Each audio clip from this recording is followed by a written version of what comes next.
Bottom Line, the SKNVibes production that highlights political, social, and cultural issues and events within the Twin Island Federation of St. Kitts and Nevis, the Caribbean region, and further afield.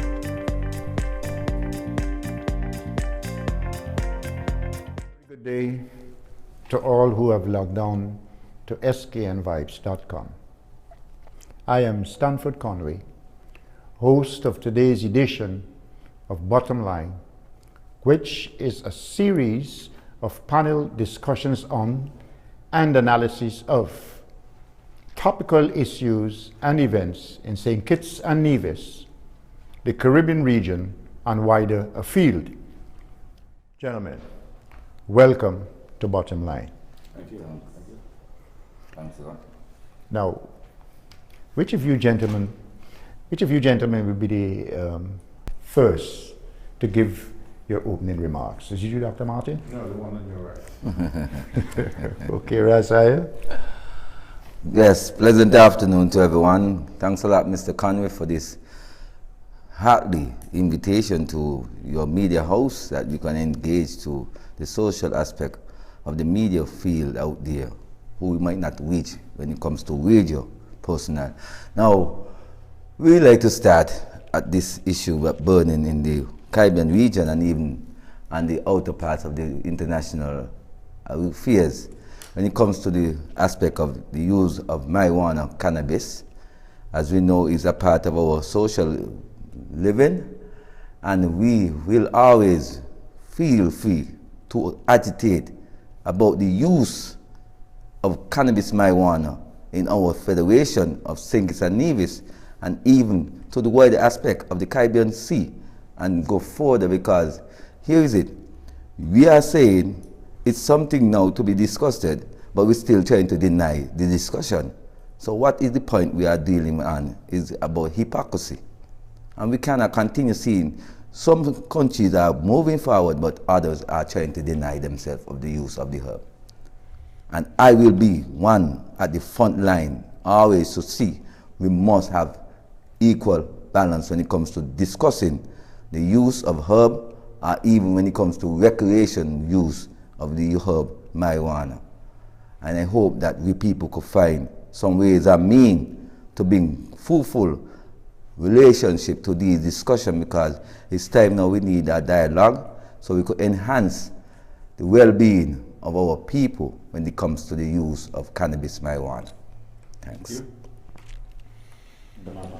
Well, thank you for the invitation to discuss this pressing issue.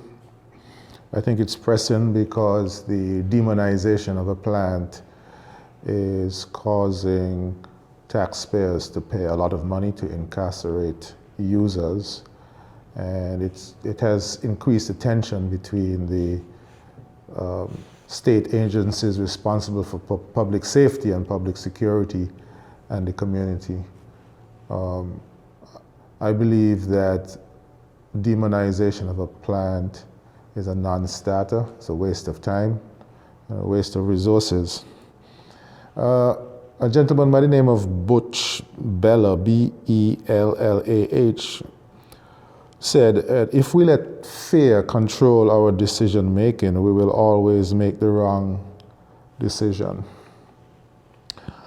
So this aspect of mental slavery is about fear, is about external people controlling our thoughts and hence our decisions.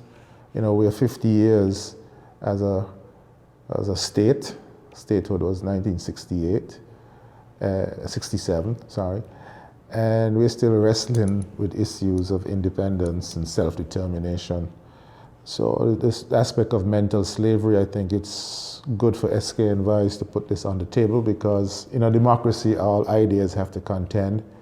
But a fundamental issue for us to confront is the extent to which other people control our thinking and our behavior. And with respect to those persons who have negative emotions about the marijuana, I think we just have to move beyond them. Thank you, Dr. Martin. Now, gentlemen, before we go deeper into our discussion on this very important topic. I would first like to give a definition of marijuana, and secondly, I would like to quote a statement from an individual who was born in Hanover, Germany, but he grew up for some time in the Caribbean. He had attended the University of Guyana, and he also lived in New York and the United Kingdom. Spent a number of years also in Africa. And his name is Owen Alec Shahada.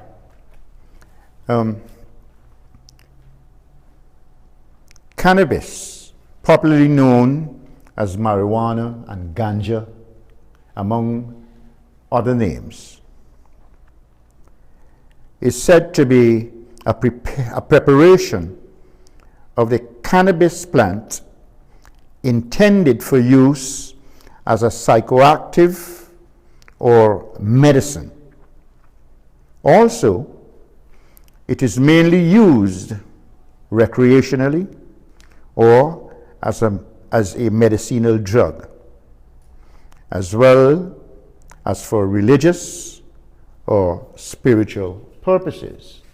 Now, speaking to the statement concerning Alec Shahada, I'll quote what he spoke about mental slavery. Mental slavery is a state of mind when discerning between liberation and enslavement is twisted. When one becomes trapped by misinformation about self and the world within which he lives. He also said, so someone can claim to be conscious. They can read all the books. They can recycle the popular rhetoric, but still be unable to balance real-world priorities and self-interest. That is what Alex said. Now, I want to make this statement here to paint this picture so we can go along from that backdrop, from that perspective. From the religious perspective, Christian persuasion, I know, as many of us in the Federation, that the marijuana plant, cannabis, was here long before the creation of man. And when you check upon the Anglophone Caribbean and go back to the days of slavery, our foreparents had used it. My studies at the university had led me to conclude that the Caucasian, or let's say the colonial masters, they had seen my foreparents as not their equals. They also claimed that my foreparents, and for the wanting of the term, let me use black people. Black people are not independent thinkers. They see it that they must make decisions for us. And that is from my studies from the days of slavery. And we have seen it progressed throughout generations onto today, that you would have found that many of the Anglophone Caribbean countries have gained independence, but yet they are still under colonial rule, still governed by the Queen, so to speak. And it, like many others, I'm of the view that whenever a politician, a black man, comes up with a strategy or an idea that can boost the world's economy, it is not being favored by the metropole. This must not come from a black man. This must come from the decision makers who had been our colonial masters, and more so in America, whereby it is known that America is the world's police. So decisions must come from them. And whatever they say, we have to abide with. So, gentlemen, from that backdrop, I would like to have your views pertaining to views and opinions pertaining to marijuana and mental slavery. Mr. Conway and Dr. Martin, well, I'm the youngest between the two of you elders, but we have vast in our research, and we give thanks for the magnitude that we are here in the present hall, who are reaching the climax of the universities that we never reached, but we have continued this strive to maintain our harmony to life that we see. When you say marijuana and mental slavery, it's very typical to address at these critical issues that facing black people as a whole.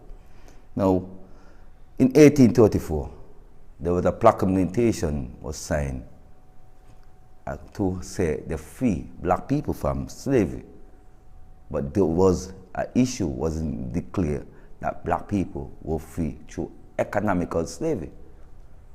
So this is something that we have to strive within the mental slavery we are facing on, because many of the people work even of the shilling that we claim to have after the proclamation has signed. We find that we still was working on the same plantation that was keeping us in that shackled, that kind of domain, to make sure we don't rise up back to the one we were before, meaning of our past, the history that we come from, not where they bring us into the shackles, the history that where we were one king and queen, rulers of this universe. But watch at today's 21st century. The rulers of this universe are building bombs and ammunition to destroy one another. So that's the mental slavery we're facing on here, in this world and in St. Kitts and Nevis, because the policing are chained by the same people who have funded guns to keep us in slavery. Now, slavery is not over and ain't over until we unite as a people, whether you come from your area of country, as they call it, the term country and tongue. I don't use the term like that because I see geographically, I now say in a country and a tongue, they say province, they say district, they say county, or they say urban and rural areas. But through our lack of knowledge, we find ourselves always come to pattern what the white people bring into us and tell us, oh, you live a country, I live a tongue. Well, if it's that the term, how come we can blend together now and work to better the course what we have seen hurting us so hard for these years during that kind of torment that called mental slavery. And I hope that we people could wake up and find these issues very serious to our heart, because it might not hit us right now as how we hit in some of us, but the majority will feel it at a point in time, and they will want to know how come we didn't address it when we should address it when it was having those. Okay, thank you, Rasaya. It is true that there was a time when everything African and progressive, everything Africans created that is progressive, there's a deliberate attempt to undermine or destroy it. When Europeans went into Africa with guns, beads, and other things, they found civilizations that were quite advanced. But they couldn't believe that dark-skinned people could be that advanced, so since they had the bigger guns, destroyed. That being said, I think we are our own worst enemies. We are the biggest perpetrators of mental slavery. We meaning our own people. We had an opportunity coming out of the Buckley's uprising. We had an opportunity to break through this glass ceiling in the early 1960s with the formation of the West Indies Federation. And then we broke it up. Not we, well, some of the bigger island people broke it up for some fear of their big islands being inundated by small island people looking for work. So we are responsible.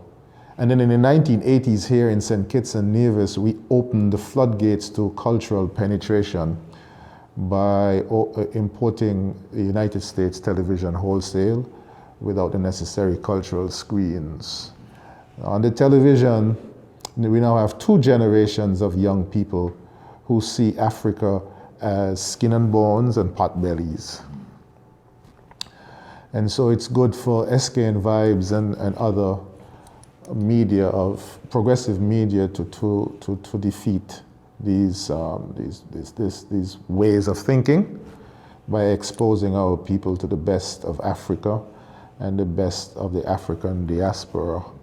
And I always encourage people to log on to Al Jazeera, France 24, even China Global Television. They have quite an array of African programming, and CNN International, not CNN domestic, sometimes on BBC, so that they can get a true picture of the situation in the continent, where there are countries like Rwanda with an economic growth rate of 8%, having had a genocide 20 years ago which almost destroyed it, you know. And there's a lot for us to learn, and we should be able to travel to the continent without having to go through Europe, you know. So the mental slavery aspect, I believe, is going to be very good in terms of us ventilating it, because we'll be able to see how the manipulation is extended to what we eat. And well, as a public health official, as a health professional, you know, we are aware of the manipulation of our food environment through the marketing, advertising of certain things that are high fat, high sugar, high salt, and high in chemicals. And so much so that our people will stand in the rain to get a burger.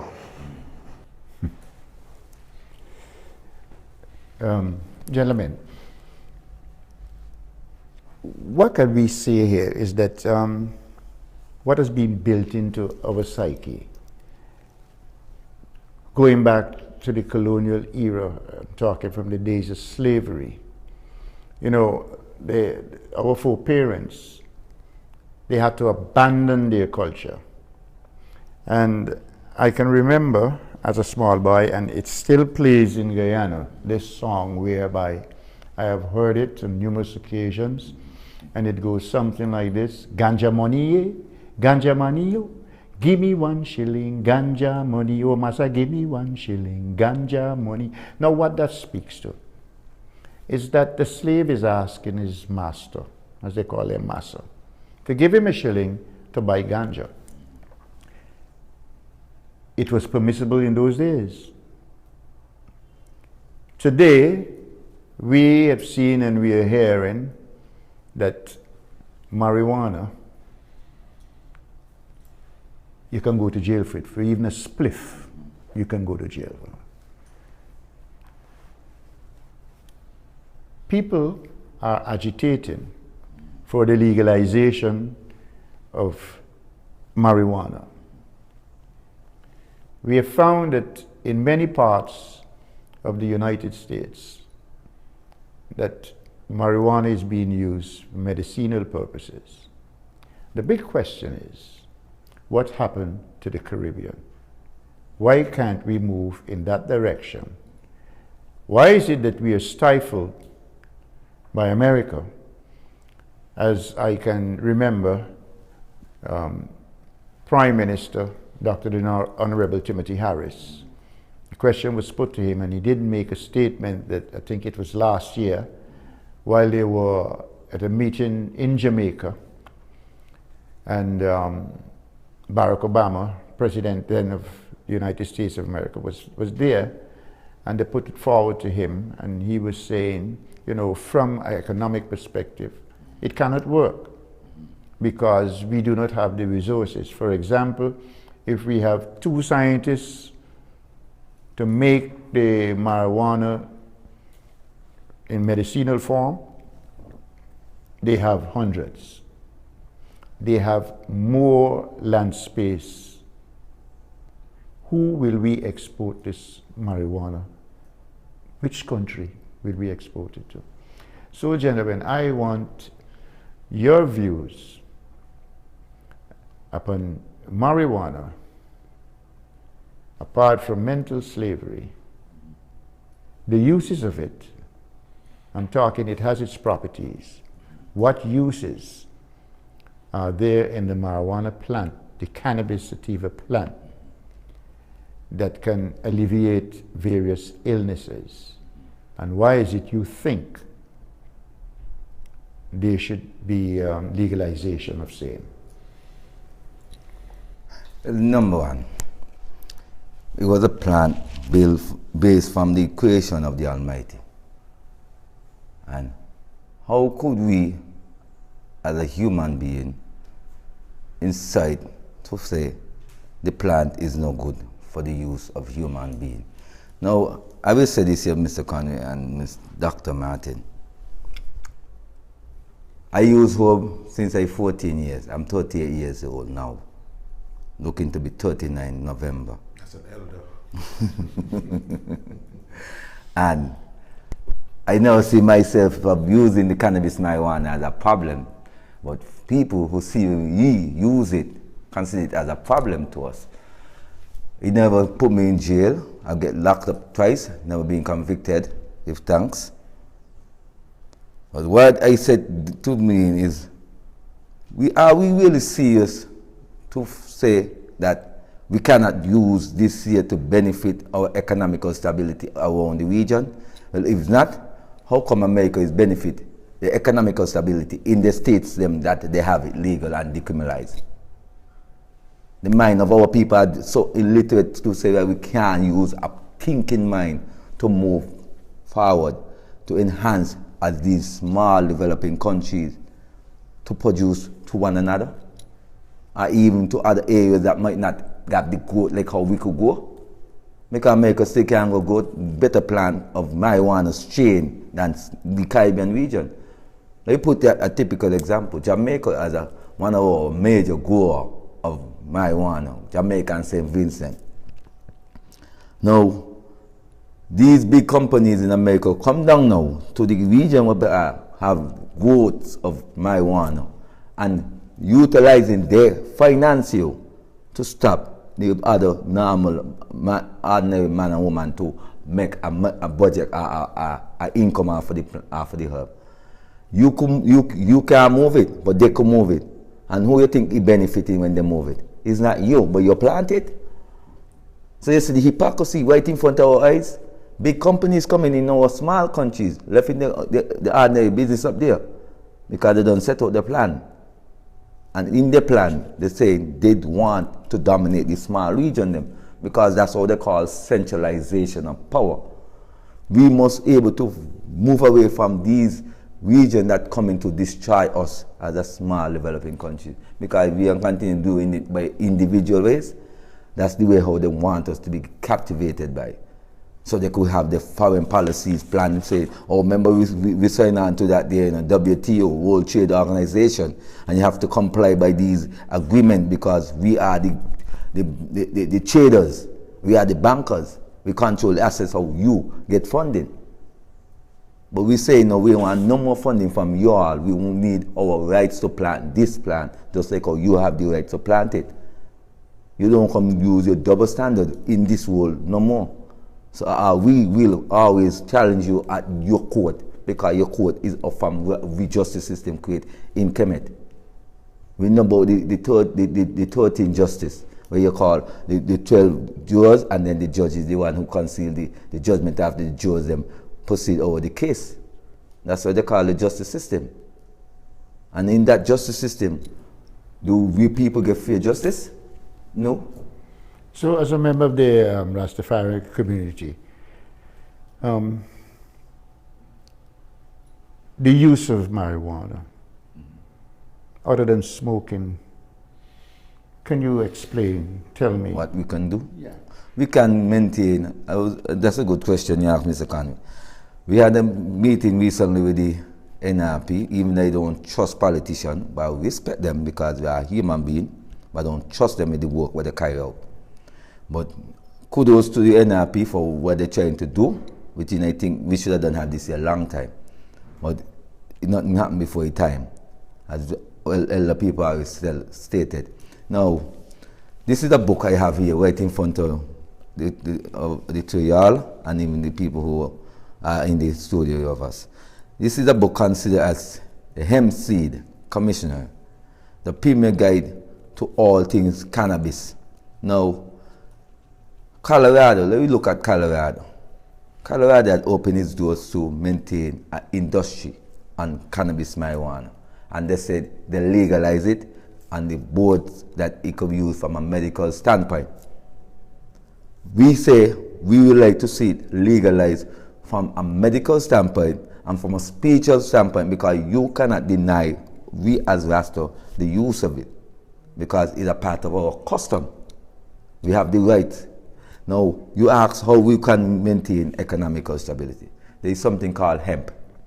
Hemp is the word that you use for sativa, where you find is less THC in this growth of this plant, but it's still a cannabis plant. It's less THC. So the normal one we have in the high THC is the one we call Cali or Sensimelia. See? And in those components, in those growth of those plants, when it comes to the marijuana, the hemp have a great fiber pattern in paper, ropes, plastic. I was telling one of your workers, even a plastic bag of this magnitude, we can get hemp to make of this, and it will be viable to not be destroying our soil or even the ozone layer. As we know, plastic is a chemical makeup right now as I touch it. So we need to stabilize ourselves and the avenues that we could generate, because we can't continue looking into the WTO to say that we'll work out what the next step we must take. We must take this step before they alert to us and the programs. Because if we continue to align with the programs, then we will be left behind as a small developing countries. We have to unite together as small as we are, as Mr. Martin alluded in his presentation about the West Indies Federation. That was a turning point. But the big countries, them who were influenced to fall, and they went and tried to say, oh, we want a small country come and try to come in with country to work, but you could come in with country to work. Oh, come on, let me give kudos to one another.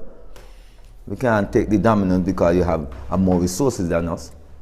We ain't looking for your resources because we have resources too. But let us work together to maintain the development of our regions, that we must able to see a better for the future generation and not just for us alone.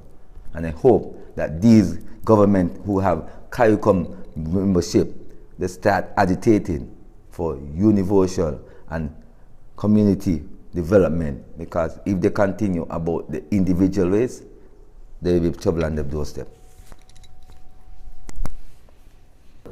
Well, it is true that the Europeans who brought some of our African ancestors here, it is true that they forced them to, well, they tried to force them to abandon their culture. But Africans, being resilient people, ran away and formed their own communities. Maroons, the so-called Maroons in Jamaica, the so-called Maroons or Bush Negroes in Suriname and Guyana and stuff like that, they have maintained thriving African-based cultures. And for somebody like myself, growing up in St. Kitts and Nevis, a lot of African consciousness was brought to the fore by the Rastafarian movement. So I have no qualms about that. You cannot kill African culture. Well, Africans can kill themselves, but that's another point. This statement that Barack Obama this statement that is attributed to Barack Obama, I did not hear him myself, so I have to go by what is said. But so if they decide to flood the market with lemongrass, basil, mint, ginger, and ground provisions, should we stop producing it? The answer is obviously no. And then America, United States of America is not the only world power in terms of economics and military. So there's Brazil, there's India, China, the Soviet Union, and South Africa, Nigeria. So we have some work to do in terms of refocusing our spotlight to a more global outlook rather than America first, America second, and America third. There's benefit and there's risk in all of human endeavor. There's benefit and there's risk in all of nature because we're talking about chemistry.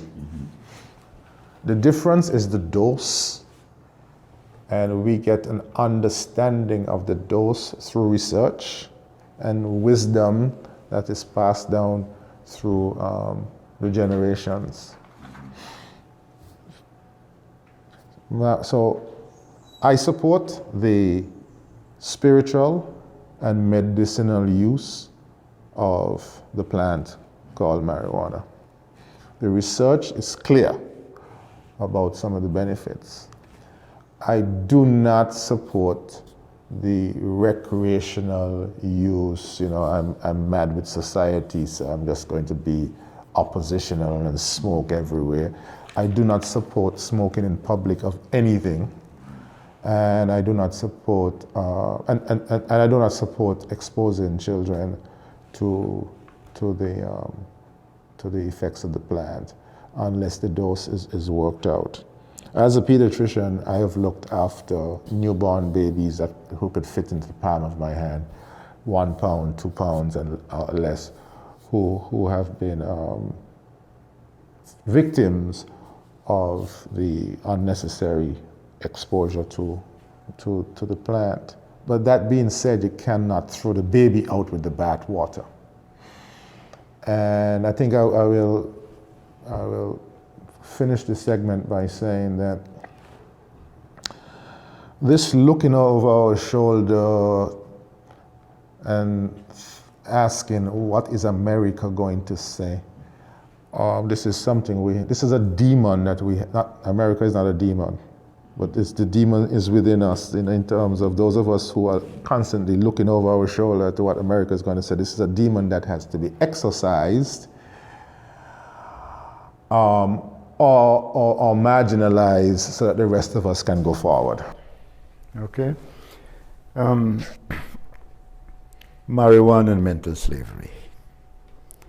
There's so many views that one can put forward to state why marijuana should be decriminalized in the country, and the other side, that it ought not to.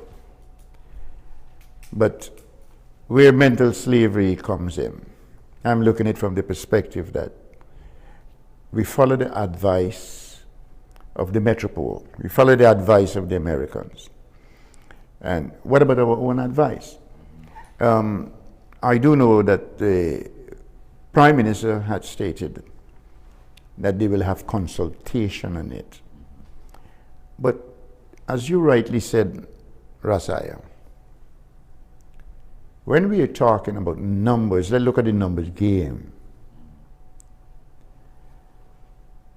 The Caribbean community coming together, it will show strength. But when you have insularity taking place, this is where they will continue to control us mentally and have us enslaved without putting the irons in our hands, around our necks and our feet. So, gentlemen, what I would like to have from you now is the bottom line of this discussion. What is the bottom line? Based on this statement you asked, within relevantly to why is it that we got to wait until America give us the okay to utilize our thinking mind? Now,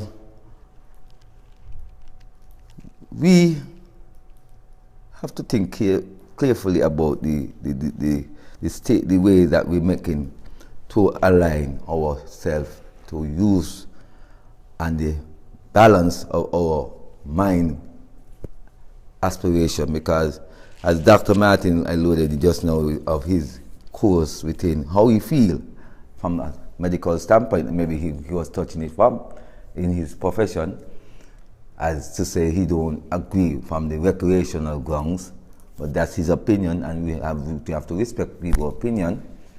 But we saying that even from a recreational grounds, we have shown great marks of creating better avenues than others who don't use it, of how we use it.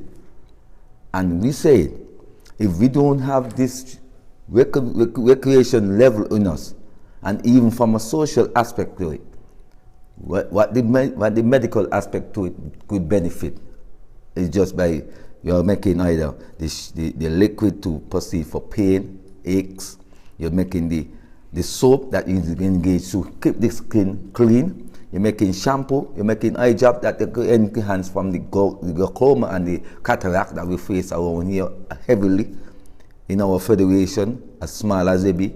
There are many people, even young people, who are facing eye problem. So where can we hold on these grounds and say that we only can touch it from a medical standpoint because we only want to generate what value we could benefit off it? Well, I will say, and I will say it with a bold passion, if it's that the issue we are looking at alone, we cannot dissolve the problem that we're facing along the way, because we have more than just simple medical. There is more complication in our livelihood, because we need to be healthy, yes, and I agree on those terms, but we also need to be focused on our living, being around the region and even outside of our region. Because if you're telling me, or telling us as a people in our regions, and if we're only going as an individual, where can we benefit from the individual approach of utilizing this plan? Where can we? Because the countries them who is more financially or bigger than us, they have the avenues where they could do. That's why we say we have to become collective, so we're able to stable the course of our region, not the course of our feeling. Because if it's our feeling alone, we just should have done reach more further than how we be. We say we will have to work to maintain the equal process. As Dr. Martin said, he didn't hear the former president of America make that statement out loudly, like how the Prime Minister is alluded all the time when he needs to so inform and maintaining on this discussion, because he feels to it that it ain't supposed to be in the climate of the society and the grounds of how he's seeing it. Well, he know that he's in the climate of the society, and he can't deny the fact that the society needs the discussion. It's not Rasta who want it alone. The fact is that the society needs the discussion to bring on the table. And if you don't say, you have just come out of a consultation symposium on crime and violence, and out of this symposium, you all generate some scenario or some suggestion to say, well, this is what we find creating violence in our community and in our nation. Well, we will ask the question, do we have any guns factories down here? Do we have any weapon that proceed the bullets to pursue in the guns them down here? Any of the Caribbean countries them? No. But they are on the shores of these Caribbean countries, and they are maintaining in the hands of the youths in our communities and even in our country. So how could it be that this herb is what is a problem to the society, when this herb have helped to maintain the society economical power? I think the bottom line, regarding the bottom line, I will conclude in two dimensions. One, the population of St. Kitts and Nevis is around 50,000, give or take. to my mind, there are at least 5,000 people who either use or support the use of the plant. That's 10% at least. And that 10% is now bigging up its chest. Ras Aya will tell you that I used to argue with him all the time about that they have to stop calling me while I'm on a talk show and hit the street, okay? And really engage the politicians where they understand that that's numbers, all right? And kudos to the NRP for taking up the challenge. And they're right to do that. We cannot continue filling up our jails with the users. We cannot continue to make a youngster have a criminal record for the rest of his life because he touched a plant, all right? That's one way of a country shooting itself in the foot, literally, all right?